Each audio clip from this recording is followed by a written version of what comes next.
ना तो रेखा शर्मा पे एक्शन लिया, ना गौतम जी पे लिया, उल्टा इस मामले में खट्टर साहब जो केंद्र में जा चुके हैं उनको इन्वॉल्व होना पड़ा। क्या केंद्र में एक संदेश ही गया कि कमजोर अध्यक्ष है इनको?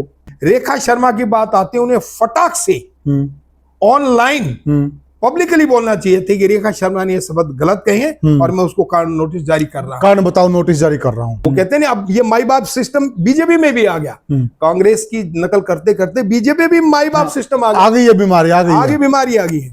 और इसने सोचा कि मेरा वोट बैंक ब्राह्मणों का बढ़ता रहेगा, इससे क्या बढ़ना था, इन पे मैं कार्रवाई ना करूं।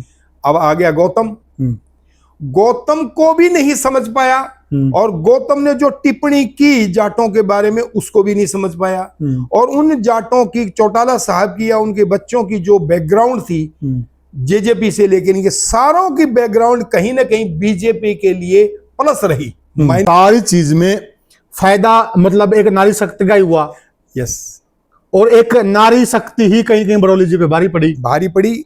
और चाहे वो होटल फैक्टर हो, चाहे रेखा शर्मा हो, यानी कि जो नारी शक्ति का ग्रहण उनको लगा था ले डूबा। लेकिन कि जिस वक्त रेखा शर्मा जी को राज्यसभा की टिकट दी उसी वक्त ये तय हो गया था कि बड़ौली जी को हटाना है, और ब्राह्मणों के अंदर ये संदेश ना जाए कि हमारे को इग्नोर किया जा रहा है। वे इग्नोर नहीं किया जा रहा है, रेखा शर्मा को बना तो दिया। नारी ये एक्शन लेता दोनों के ऊपर, चाहे गौतम के ऊपर एक्शन लेता चाहे उसके ऊपर एक्शन लेता, तो पार्टी में ये मैसेज जाता, खासकर आरएसएस वालों में ये मैसेज जाता। इसने सही मैसेज दिया, दोनों की कारण बताओ नोटिस जारी किया बतौर प्रधान, और सही सिस्टम गया। बड़ौली की छुट्टी हो गई, उससे ज्यादा फर्क नहीं पड़ा। लेकिन रामविलास शर्मा जी की तो बेकदरी हुई। जो ब्राह्मण वोट बैंक है उस पर असर पड़ेगा, वो बीजेपी से नाराज होगा, छिटक सकता है बीजेपी से। इसने बड़ौली ने रेखा शर्मा के बारे में तो इतनी ही बात बोली कि ये पार्टी लाइन से हटके है, और वो ऐसे उसके बारे में कोई बात नहीं, मतलब उसको ना घटाना बढ़ाना शुरू कर दिया, जिससे कि इसकी ये बात आई पार्टी के सामने। अभी ये फेवरेटिज्म कर रहा है कि ब्राह्मणों की मदद करने की कोशिश कर रहा है। नमस्कार साथियों, मैं हूं आपका होस्ट कुलदीप सिंह पुनिया, और मैं लेकर चलता हूं आपको राजनीति की दुनिया। साथियों, राजनीति की दुनिया की बात करें, जो पिछला अरसा रहा, लगभग 1.5-2 महीने का जो राजनीतिक अरसा रहा, मैं ये कह सकता हूं कि ये अरसा जो ब्राह्मण नेता हैं बीजेपी में खासकर, ये उन्हीं के इर्द गिर्द घूमा, और आखिर में एक ब्राह्मण नेता का विकेट गिर गया।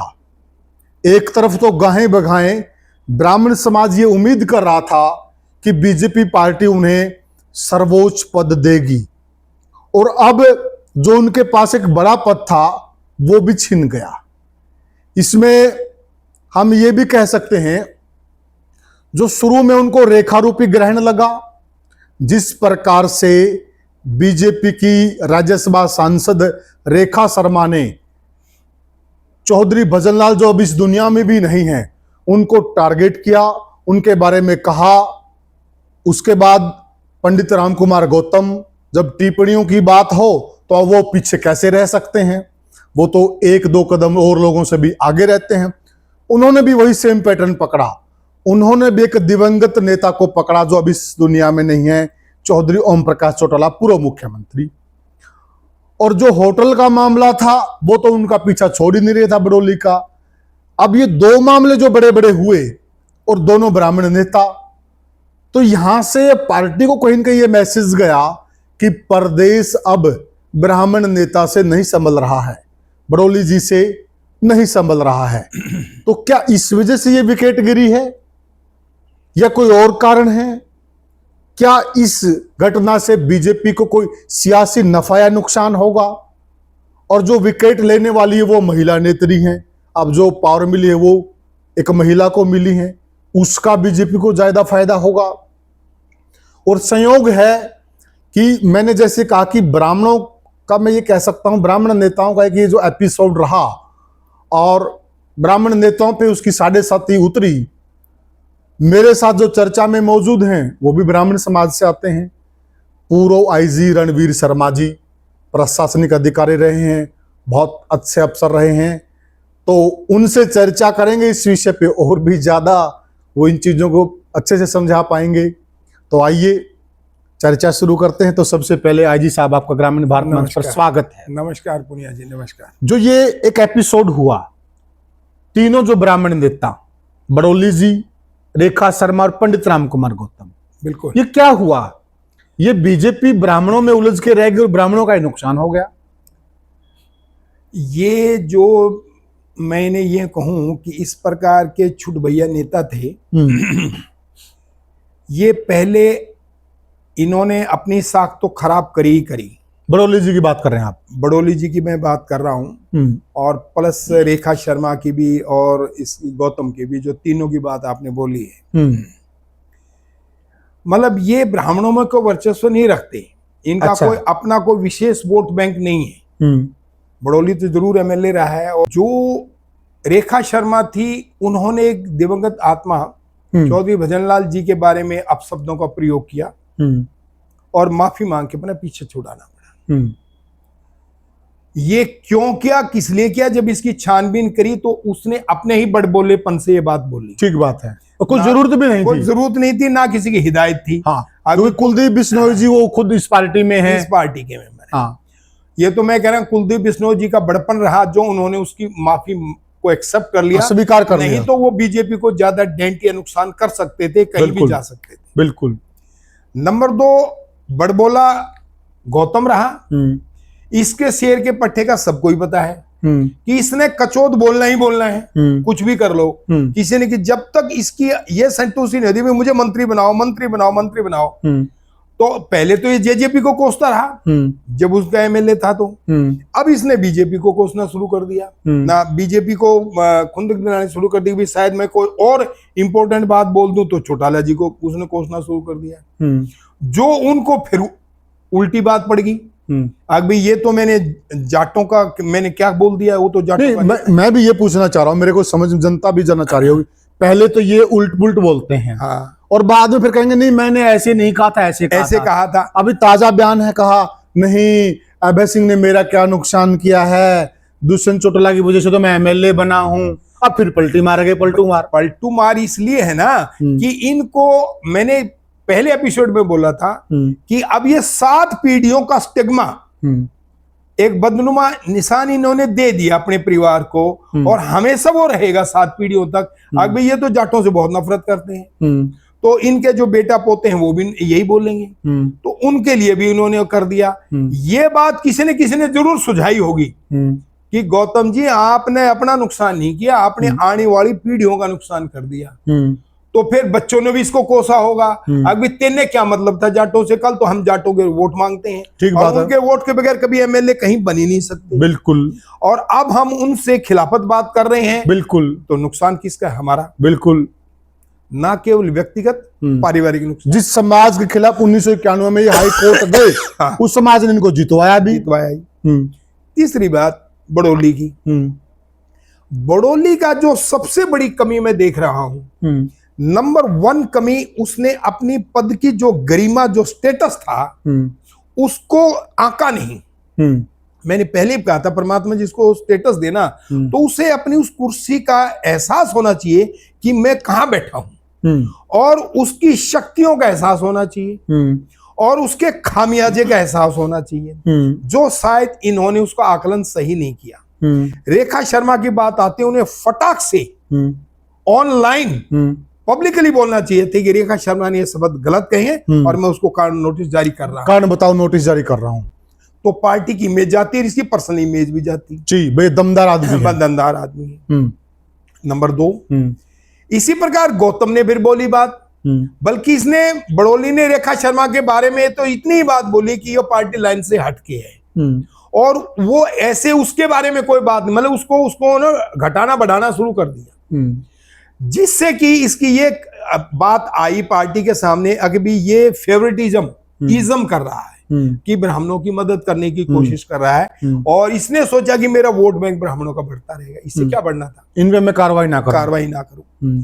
अब आ गया गौतम को भी नहीं समझ पाया, और गौतम ने जो टिप्पणी की जाटों के बारे में उसको भी नहीं समझ पाया, और उन जाटों की, चौटाला साहब की या उनके बच्चों की जो बैकग्राउंड थी जेजेपी से लेकर इनके सारों की बैकग्राउंड कहीं ना कहीं बीजेपी के लिए प्लस रही। माइनस नहीं रही। बिल्कुल, चौधरी देवीलाल से लेकर नीचे तक अगर नजर दौड़ाओगे ये बीजेपी के सहयोगी रहे हैं। सहयोगी रहे। हाँ, चौटाला साहब ने भी सहयोग किया, क्योंकि मैंने तो खुद देखा है कि भी मेरा जो फादर इन लॉ था उस वक्त इनकी गवर्नमेंट थी, अपना ऊपर तो थी सेंटर में केंद्र सरकार वाजपेयी जी की गवर्नमेंट, जी अडवाणी जी की, हाँ, नीचे चौटाला साहब और की नीचे चौटाला साहब की, और गठबंधन की सरकार थी। गठबंधन की सरकार थी। तो मैंने उनको देखा उस वक्त कि भी हाँ उन्होंने किस प्रकार से बीजेपी को मदद करी। तो खानदान का एक इज्जत होती है, तो उन्होंने वो भी नहीं देखी कि मैं किसके बारे में क्या बोल रहा हूं, और उनके उस दिवंगत आत्मा के बारे में भी नहीं देखा कि जो आदमी संसार छोड़ चुका है, आत्म शांति के लिए शब्द बोलने चाहिए थे। उन्होंने कहते ना भाई जो आदमी स्वर्ग में है उसको लिए तो भगवान आत्म शांति दे, और हम यहाँ कलयुग में हैं, या लोग तो वैसे कह देते कि भी हम तो संसार नरक वाला संसार ही है। तो उन शब्दों को भी नहीं देखा उसने, और उनके बारे में गलत टिप्पणी कर दी, जो फिर उसको खेद प्रकट करके या उसको घुमा के यही माफी मांगनी पड़ी कि मेरे से गलत हो गया, क्योंकि वो उसके पूरे खानदान पे असर करता है, और अभी भी करेगा, उसका पीछा नहीं छोड़ेगा।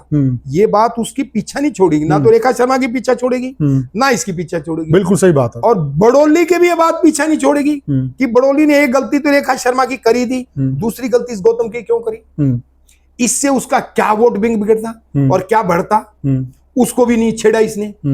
उसको तो बोला ही नहीं कुछ भी, चुप हो गया बिल्कुल। या तो उसको ये आभास था कि मुझे तो हटा रहे हैं, या उसको ये लगा कि भी मेरे से ब्राह्मण ना नाराज हो जाए, जो दोनों ही शब्द उसके जोड़ों में बैठे। अच्छा, एक बात बताइए हाजी साहब, क्या लगता है कि जो इन्होंने ना तो रेखा शर्मा पे एक्शन लिया ना गौतम जी पे लिया, उल्टा इस मामले में खट्टर साहब जो केंद्र में जा चुके हैं उनको इन्वॉल्व होना पड़ा, क्या केंद्र में एक संदेश गा कि कमजोर अध्यक्ष है इनको? यही तो मैं कह रहा हूं, खट्टर साहब शायद हो सकता है इसको हटाना चाहते थे, इससे पीछे छुड़ाना चाहते थे, अभी मेरे से तो गलती होगी इसको बढ़वा करके, ठीक है, ये था तो उन्हीं की लाइन का आदमी, लेकिन अब उनसे क्या गलती होगी भी यार, ये तो ये कुछ भी नहीं, ना तो इधर का ना उधर का, ये तो अपनी ही गोटियां फिट करने की कोशिश में है कि मैं ही ब्राह्मणों का सर्वोच्च नेता हूं। यस, ठीक है नहीं। तो अब उस इससे पीछे छोड़ाना चाहते, तो उन्होंने कहा कि अब बोलो ही मत रेखा के बारे में, तुम इसलिए बोल दिया उसने क्योंकि कुलदीप नाराज ना हो जाए। यस, और कुलदीप का नुकसान ही होते। गौतम का ये था ये नाराज होए कैसे जाए, कुछ जाए, क्योंकि चौटाला से शायद खट्टर का भी सिस्टम जो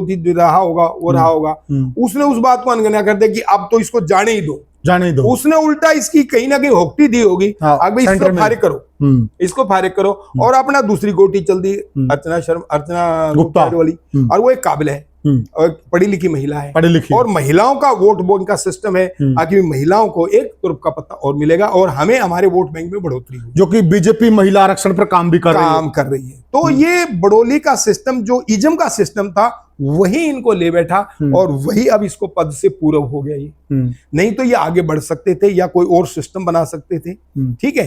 अब ना तो ये इलेक्शन लड़ने लायक रहे, अगर भी कोई ब्राह्मणों को अच्छा वोट बैंक मिला हो, क्योंकि होटल कांड आप बोल रहे हो कि होटल कांड वो ऐसा है, वो भी इसका मरते दम तक पीछा नहीं छोड़ेगा। तो इस अब इन तीनों का ये सिस्टम ये हो गया। रेखा शर्मा का भी वो वर्ड पीछा छोड़ेगा कि कुलदीप और उसका सारा परिवार, या मतलब समझिए कि जो भजनलाल जी का वोट बैंक है वो सब इसके पे तूने बहुत गलत हो। नंबर 2, अब चौटाला परिवार के जो जाट वोट बैंक वो भी इसको गाली देगा कि आफ्टर ऑल वो भी 10 साल चीफ मिनिस्टर रहे हैं। हाँ, बिल्कुल। तो उनका भी अपना एक 10-20 लाख का वोट बैंक तो है ही है। हाँ, 6 साल किसी भजनलाल जी की बात कर रहे हैं ना, चौटाला जी की 6 साल मुख्यमंत्री रहे हैं। उसके भाई पिताजी भी तो रहे मुख्यमंत्री। हाँ, पिताजी भी रहे। तो 10 साल तो मुख्यमंत्री सिर्फ रही है। हाँ। तो इस मुख्यमंत्री से उनके पास 5-10 लाख वोट तो अब सिस्टम बना रहा है, बिल्कुल क्यों नहीं जो है उनके पास, तो वो भी सिस्टम उसका नहीं बन पाया, अभी उस सिस्टम से भी नहीं बने। तो इसलिए ये दोनों तीनों चीज जो है ना बड़ोली को ही नुकसान कर गई। उनको तो व्यक्तिगत नुकसान हुआ ही हुआ, उनका भी पीछा नहीं छोड़ेंगे तीनों को। इसका होटल कांड चलता रहा। इसमें आप ये भी तो कह सकते हैं, इसमें तो ब्राह्मण समाज का भी नुकसान हो गया। नुकसान अगर गलती देखिए ब्राह्मण समाज के 2 नेताओं ने की, तीसरा नेता भी इन्वॉल्व था गलती में, नुकसान तो समाज का हो गया ना। समाज का नुकसान तो हो गया। हाँ। लेकिन बीजेपी की हालांकि ये थ्योरी नहीं है, बीजेपी ब्राह्मण समाज को जनरल कास्ट में डालती है, और अब उन्होंने बैकवर्ड का कार्ड खेल दिया और अब उन्होंने लेडीज का कार्ड खेल दिया। वो कार्ड इस प्रकार की खेलती है जैसे गरीबों का कार्ड खेल दिया, युवाओं का कार्ड खेल दिया, किसानों का कार्ड खेल दिया, महिलाओं का कार्ड खेल दिया। मतलब वो सर्व समाज को सिस्टम दिखाना चाहती हैं। हिंदू मुस्लिम का अलग कार्ड खेलते हैं। तो ये बीजेपी की अपनी कार्यशैली है काम करने की, वोट लेने की, वोट को बढ़ाने की। लेकिन इस सिस्टम में बड़ौली को ना तो ब्राह्मणों के लिए कोई फायदा हुआ, ना ब्राह्मणों को उसने फायदा और किया, बल्कि वो खुद भी अपने कांड से पीछा नहीं छुड़ा पाया, ना ये दोनों अपना पीछा छुड़ा पाएंगे। इससे इन तीनों का व्यक्तिगत ही नुकसान हुआ है, मैं मान रहा हूं, लेकिन ब्राह्मणों का कोई फर्क नहीं पड़ा। उनका अपना सिस्टम है, बिल्कुल। इन तीनों से ब्राह्मणों को कोई फर्क नहीं पड़ा है। ब्राह्मणों के अपने सिस्टम है काम करने तरीके, मैंने जो देखा है कि ब्राह्मणों की अपनी लॉबी है हर एक की। वो कहते हैं ना, अब ये माई बाप सिस्टम बीजेपी में भी आ गया। कांग्रेस की नकल करते करते बीजेपी भी माई बाप सिस्टम आ गई है। बीमारी आ गई है। ये माई बाप का सिस्टम जो अकेली पार्टी है तानाशाही वाली है, जैसे चौटाला के उसमें माई बाप सिस्टम नहीं है। वो बनने नहीं देते परिवार। उनको पता है कि हमारे अलावा अगर पावर सेंटर कोई और बन गया तो हम फंस जाएंगे। कांग्रेस में शुरू से बीमारी है पावर सेंटर की, पावर सेंटर बटे हुए हैं। अब बीजेपी में ये पावर सेंटर बन गए हैं, जो बीजेपी को अभी संभलने की जरूरत। अगर ये नहीं संभले तो ये बीजेपी को भी नुकसान पावर सेंटर देते हैं, क्योंकि एक्चुअली जो प्रैक्टिकल फील्ड का आदमी है वो तो आएगा नहीं, और जो चाटुकार है वो आगे आ जाएंगे। तो इस सारी चीज में फायदा मतलब एक नारी शक्ति का ही हुआ। यस। और एक नारी शक्ति ही कहीं कहीं बड़ौली जी पे भारी पड़ी। और चाहे वो होटल फैक्टर हो, चाहे रेखा शर्मा हो, यानी कि जो नारी शक्ति का ग्रहण उनको लगा था ले डूबा। लेकिन जो मैं इस बात से समझ हूं कि ब्राह्मणों को कोई व्यक्तिगत नुकसान नहीं है। अगर इस बात पे भी आप लोग ना तो जाटों को नुकसान हुआ, उन्होंने अपनी खुद खराब कराई, ना ही विश्नोई समाज का कोई खराब हुआ। उन्होंने कहा कि भी सबको पता भी हमारा भजनलाल क्या था, ठीक है। और नंबर 3 बड़ौली को कुछ मिला नहीं, उसका नुकसान ही नुकसान हुआ। तो इसलिए ब्राह्मणों और अगर वो इन पे कार्रवाई करता तो उनका कद बढ़ता और सेंटर में भी मैसेज जाता, और ये अपनी कुर्सी को बरकरार नहीं रखता तो कोई दूसरी कुर्सी साथ मिल जाती जो उन्होंने ये नुकसान किया है। एक बड़ा सवाल ये भी है कि जो तीनों एपिसोड हुए हैं और बड़ौली जी का हटना, क्या इससे जो ब्राह्मण वोट बैंक है उस पर असर पड़ेगा? वो बीजेपी से नाराज होगा, छिटक सकता है बीजेपी से? नहीं, इसमें देखो आज वोटर बड़ा समझदार है।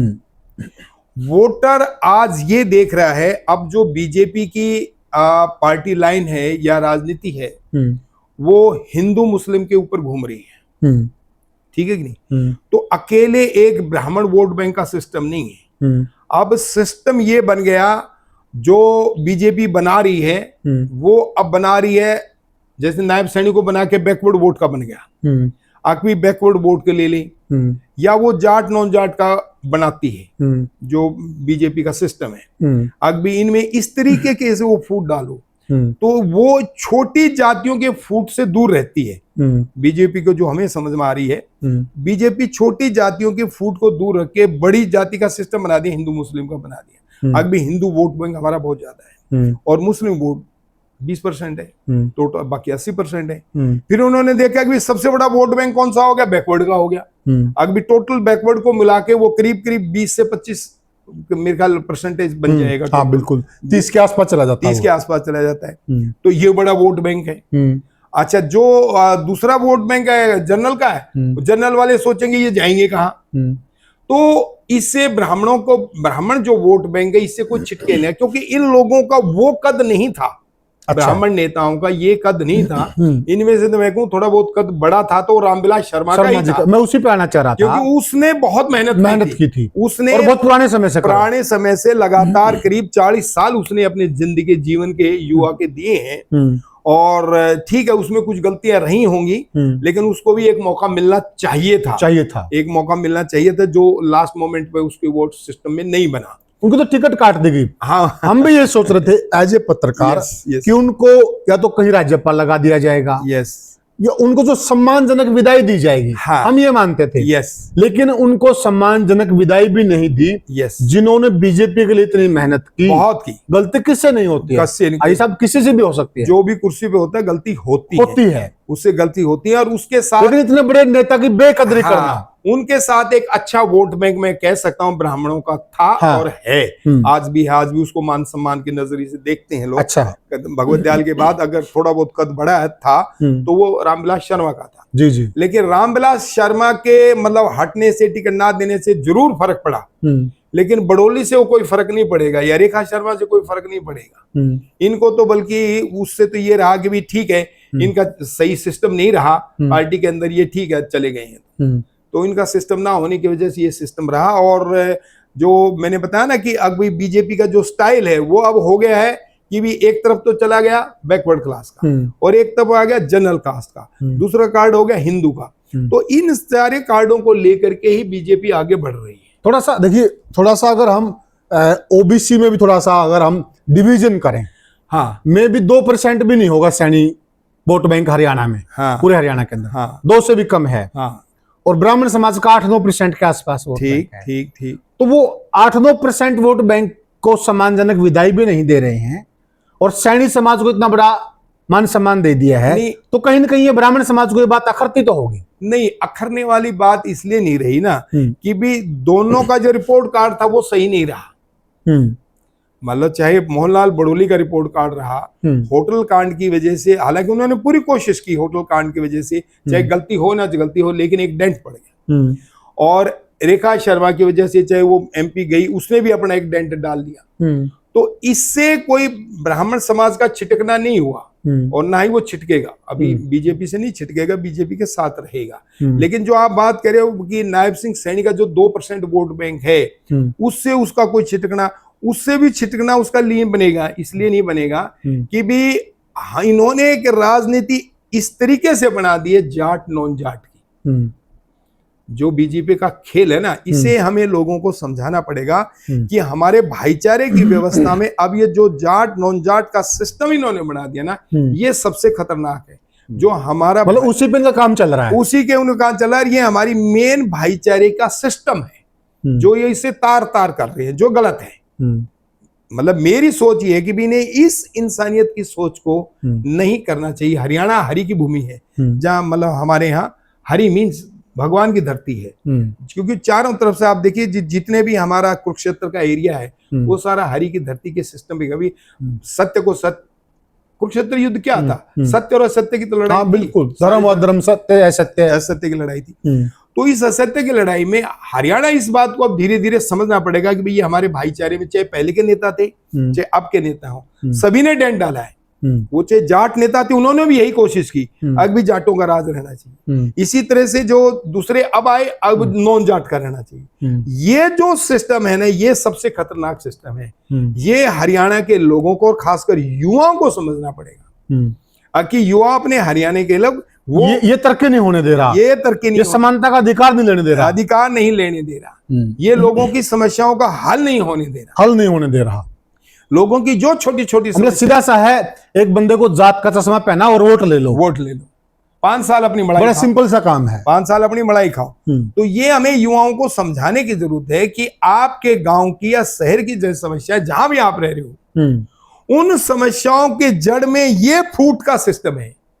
इस फूट के सिस्टम को जब रोकेंगे और पढ़े लगे लोग क्रांति के लिए निकलेंगे कि भाई ये बजाय समस्याओं और बजाय मुद्दों को लेकर के हमें इस जात पात के सिस्टम में धंसरे रहे हैं और बड़ी मीठी मीठी चोपड़ी चोपड़ी बात कर रहे हैं। अगर भी हरियाणा के अंदर जाट नॉन जाट का सिस्टम बना दो, हरियाणा के अंदर बैकवर्ड नॉन बैकवर्ड का सिस्टम बना दो, तो ये सिस्टम सबसे खतरनाक है। हम सब पढ़े लिखे लोगों को इस बात को समझना चाहिए कि आप मुद्दे की बात आओ ना, इनकी मेन अभी हम एक छोटी सी समस्या के लिए, पानी की समस्या गांव के अंदर, भाई 75 साल में आप गांव के अंदर पानी की समस्याओं का हल नहीं कर सके हैं। बड़ी सोचने वाली बात है। नहीं हल कर सके हैं तो आपसे क्या उम्मीद रखेंगे? और फिर भी आप कहते हो कि हमें राज दो। भैया आपको 10 साल थोड़े तो नहीं होते, बीजेपी को 10 साल मिल गए, कांग्रेस को 10 साल मिले, क्या किया आप लोगों ने? लोकदल को 10 साल मिले, आप लोगों ने क्या किया? आप लोगों ने उनके मुद्दों की समस्याओं को ना छेड़ते हुए अपनी राजनीति फूट डालने में रखी। अब आप भूल जाइए कांग्रेस के 55-60 साल, ठीक है, उन्होंने जो किया ना किया, जनता उनको सबक सिखा चुकी है। अब आप अपनी 10 साल की बात कीजिए, 10 साल की बात कीजिए, आप क्या कर रहे हैं? मैं यही बात तो मैं कह रहा हूं, बीजेपी वालों को बार बार कह रहा हूं, मगर अब आपके ये कार्ड नहीं चलेंगे। अब जो कि युवा है वो आज युवा इस बात को समझ रहा है कि हमारे दिल की बात कौन बोल रहा है, और वो दिल की बात उसी को समझेंगे जो उनकी समस्याओं का समाधान देगा। तो हम इसकी अलग चर्चा करेंगे, हम अपने मूल मुद्दे पे आते हैं, विषय पे आते हैं। हम विषय हमारा ये था भाई ठीक है, मान लिया बड़ौली की छुट्टी हो गई, उससे ज्यादा फर्क नहीं पड़ा, लेकिन रामविलास शर्मा जी की तो बेकदरी हुई। यस, मैं इस बात से सहमत हूं। इस बात से सहमत इसलिए कि उस आदमी ने पार्टी का जब कोई भी वोट बैंक था ही नहीं, कोई टिकट लेने वाला नहीं था, कोई एमएलए नहीं था पकड़ने वाला, तो उस आदमी ने 9-10 एमएलए से शुरू करते हुए, जिस वक्त चौटाला साहब के साथ उन्होंने सरकार, जिस वक्त बंसीलाल के साथ सरकार बनाई, तो उस वक्त उन्होंने उस पार्टी को उठाया और धीरे धीरे पार्टी को फिर बहुमत में लेके आए। ठीक है, तो उस वक्त उसकी बेकदरी हुई और उससे उसको मान के चलिए कि भी उनको एक उम्मीद थी कि भी हाँ मुझे कुछ ना कुछ तो मिलेगा। उनकी जो इज्जत से विदाई नहीं करी इन्होंने, टिकट देने से भी मना कर दिया, या यूं कहिए कि भी उनको किसी रास्ते का भी नहीं छोड़ा, या गवर्नर का पद भी नहीं दिया। ठीक है नहीं, और ऐसे ऐसे आदमियों को गवर्नर का पद दे दिया जो मतलब उसके शायद थे नहीं, और उनको बेचारे को कहीं नहीं, काडर में गलत संदेश जाता है, काडर में गलत संदेश जाता है, मतलब उनको अपनी मेहनत का या अपनी कुर्बानी का वो लाभ नहीं मिला जो मिलना चाहिए था। आज क्योंकि बीजेपी वालों के लोग कह रहे हैं कि जिन लोगों ने पार्टी को उठाया, जो पहले नंबर पे थे, वो 10वें नंबर पे चले गए, और नए नेता जो आकर के वो 1 नंबर पे आ गए, ये और वो भी दूसरी पार्टियों में से। तो ये बीजेपी को सोचना पड़ेगा, और आज नहीं सोचा तो फिर इसका नुकसान भी इन्हें भुगतना पड़ेगा। अच्छा, एक बात बताइए, कुछ लोग ये भी कह रहे हैं कि जिस वक्त रेखा शर्मा जी को राज्यसभा की टिकट दी, उसी वक्त ये तय हो गया था कि बड़ौली जी को हटाना है, और ब्राह्मणों के अंदर ये संदेश ना जाए कि हमारे को इग्नोर किया जा रहा है। वे इग्नोर नहीं किया जा रहा है, रेखा शर्मा को बना तो दिया। तो रेखा शर्मा का ग्रहण इनको पहले ही लग चुका था। ये बात ठीक है, लग चुका था उस वक्त, मतलब उस कांड ने जो है ना इनको बिल्कुल इनकी छवि को तार तार कर दिया जी। यानी कि जो रेखा रूपी ग्रहण था पीछा नहीं छोड़ रहा था, पीछा नहीं छोड़ रहा था, और फिर रेखा के ऊपर इन्होंने कार्रवाई नहीं करी, वो भी फिर एक ग्रहण हो गया। फिर गौतम के ऊपर भी कार्रवाई नहीं करी, वो भी एक वो हो गया। तो ये दोनों चीज कहीं ना कहीं इसको भी सेध गई, और फिर इसको ये लगा कि भाई ये कुछ बोल ही नहीं रहा, कुछ डिसीजन ही नहीं ले पा रहा। अब हर बात पे खट्टर आए, और खट्टर या फिर सैनिकों, खट्टर ने भी नहीं सोचा कि भी मैं कम से कम मुख्यमंत्री से बात कराऊं, उन्होंने भी नहीं सोचा, उन्होंने भी, और कहीं तो दखलंदाजी कराते रहते हैं, लेकिन इस सिस्टम में नहीं करवाया।